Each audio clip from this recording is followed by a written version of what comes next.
उन्हाळ्याचा वाढता तडाखा शरीरावर मोठा परिणाम करू शकतो.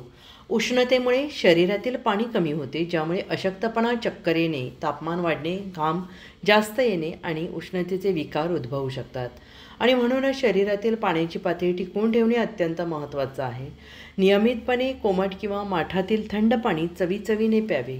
बर्फयुक्त पाणी टाळावे, कारण ते शरीरासाठी प्रतिकूल ठरू शकते.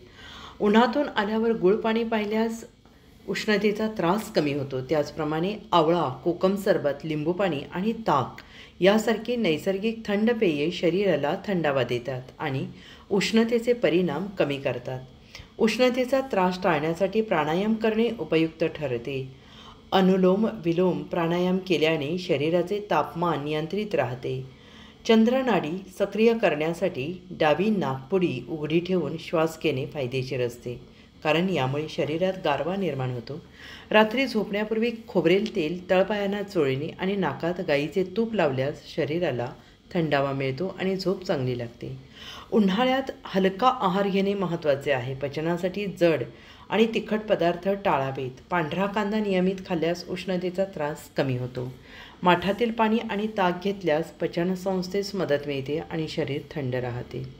उन्हाळ्यात कोणते पदार्थ खावेत आणि कोणते टाळावेत हेही महत्त्वाचं ठरतं. थंड गुणधर्म असलेले पदार्थ अधिक प्रमाणात खावेत. उदाहरणार्थ कलिंगड, सफरचंद, काकडी, नारळ पाणी, डाळिंब, गाजर आणि कोथिंबीर, दूध, दही, ताक, गुळपाणी आणि पंचामृत यांचा समावेश केल्यास शरीराला थंडावा मिळतो. दुसरीकडे आंबा, मिरची, आलं, बटाटा, वांगे, गवार, मसालेदार पदार्थ उष्णता वाढवतात. यामुळे त्यांचे प्रमाण नियंत्रित ठेवावे. फ्रीजमधील पदार्थ टाळले पाहिजेत, कारण त्यांचा परिणाम शरीरावर उष्णतेप्रमाणे होतो. उन्हाळ्यातील तापमान आणि उष्णवारे यापासून शरीराचे संरक्षण करणे गरजेचे आहे. उन्हात बाहेर पडताना कॅप, छत्री, गॉगल वापरल्यास डोळे आणि त्वचेला त्रास होणार नाही. प्रत्येक काम सावकाश करावे. झपाट्याने हालचाल केल्यास अशक्तपणा वाढू शकतो. झोपण्याच्या पद्धतीत थोडा बदल केल्यासही उष्णतेचा त्रास कमी होतो. उजव्या कुशीवर झोपल्याने डावी नाकपुडी अधिक सक्रिय राहते, यामुळे शरीराला गारवा मिळतो.